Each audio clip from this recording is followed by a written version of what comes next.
Hello, dear colleagues. My name is Al Muhammad, and today we have a giant partially thrombosed aneurysm of the right MCA. It was a relatively young patient, female, smoker with arterial hypertension, and she admitted to our emergency department with sudden, strong headaches, but she has no SAH in this CT.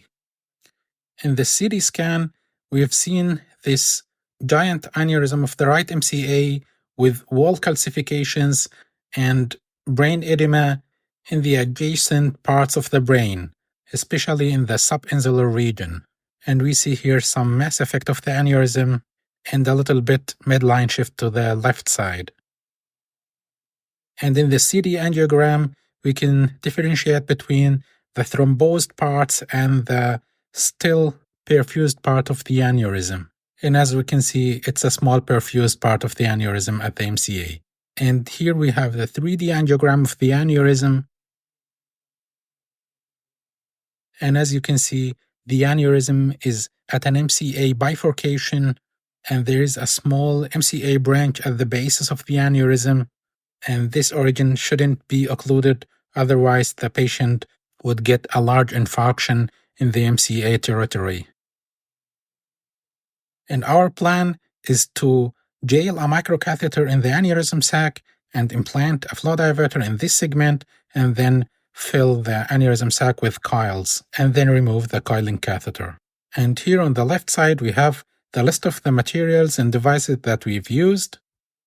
In the middle, we have the coils from the company Stryker, and on the right side, we have the protocol of the antiplatelet therapy. We've loaded the patient with 60 mg prasugrel 2 hours prior to the intervention, and immediately before we started the intervention, we've tested the function of the prasugrel in a Verify Now device, which showed an effective antiplatelet therapy by 8. And the prasugrel will be replaced by aspirin for life 3 months later.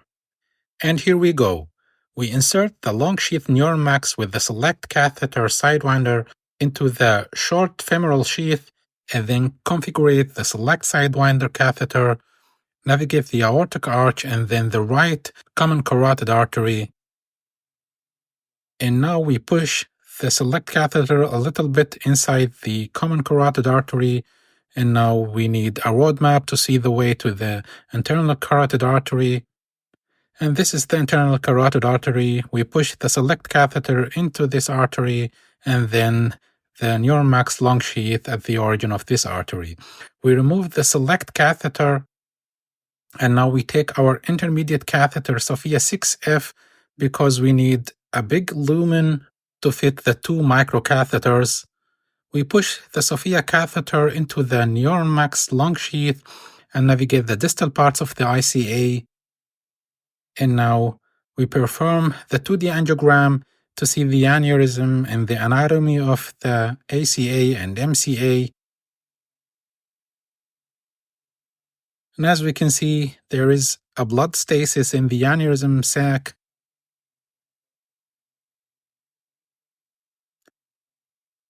And now we need a 3D angiogram to plan our working position. And here we can see only the perfused part of the aneurysm.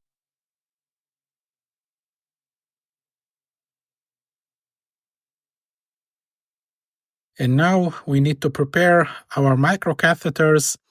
This is the Headway 21 microcatheter, which we will use to implant the flow diverter.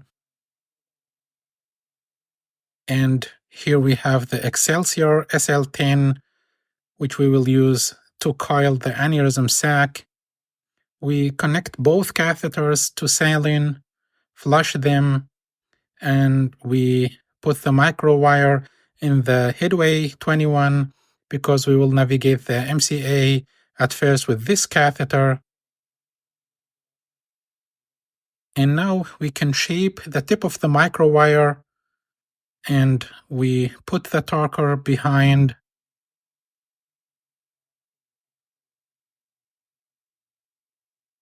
And now we insert both microcatheters in the intermediate catheter Sophia 6F.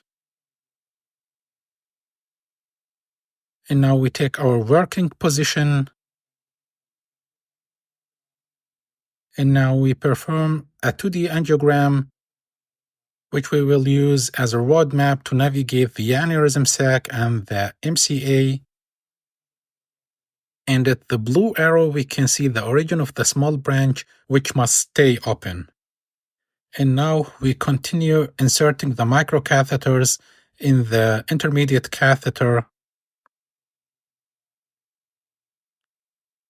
And now we have both microcatheters. The microwire is in the Headway 21 microcatheter. We push the microwire into the M1 segment, and now we can navigate the M2 segment of the right MCA.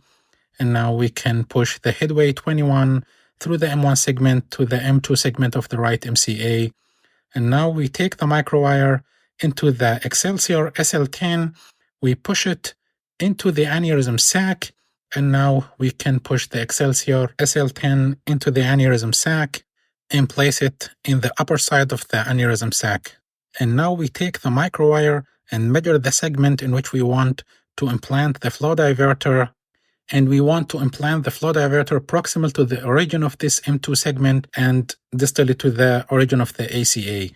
And our measurement has showed 14 millimeters, and the diameter of the MCA in the M1 segment was 2.7 millimeters. That's why we've chosen a P64 3 by 12 millimeters, which will be extended and compensate this 2 millimeters.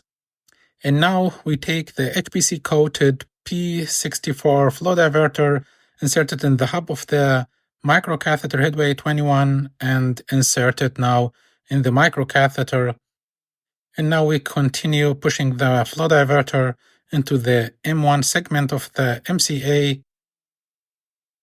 And just for orientation, in red we have the tip of the pusher of the flow diverter. In green we have the real flow diverter. And in blue we have the point of no return. In yellow we have the proximal marker of the Headway 21.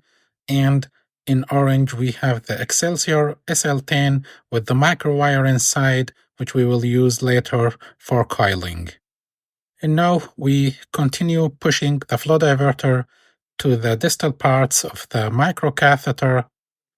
And now we push the flow diverter and pull back the microcatheter Headway 21 at the same time. And now we can see the distal marker of the Headway 21, which is the tip of the microcatheter. And it has reached the tip of the pusher of the flow diverter. And now we continue unsheathing, and we want to place the flow diverter in this place immediately proximal to the M2 branch.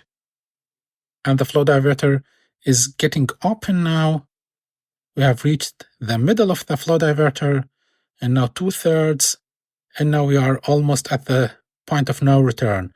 We perform a 2D angiogram to see the place of the flow diverter, and as we can see, we are immediately proximal to the origin of the M2 branch, which was our aim, and that's why we unsheath the flow diverter completely.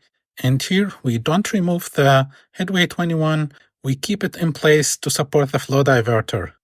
And now we can start the coiling. We take our first coil, flush it in the hub of the microcatheter Excelsior SL10 and push it inside the microcatheter.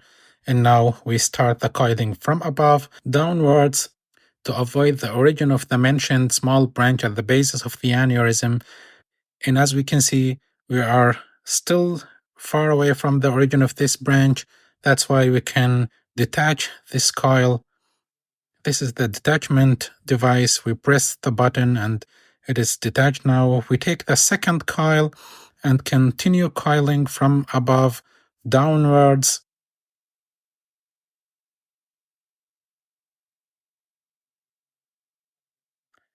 And now we take the next coil.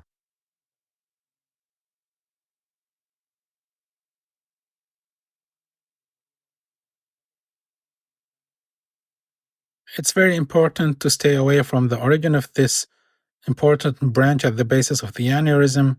We continue coiling. and we don't need to pack the sac of the aneurysm with coils strongly, because we have a flow diverter at the neck of the aneurysm, and there is a thrombosed part which we don't want to injure or dislocate. And we continue coiling the aneurysm sac, and now we are reaching the origin of this important branch.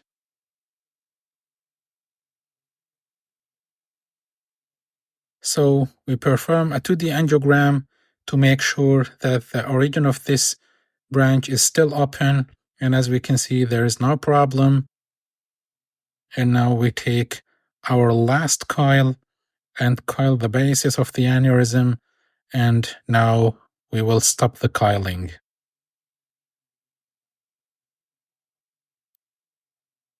A second 2D angiogram to make sure that everything is okay, and now we can detach this coil.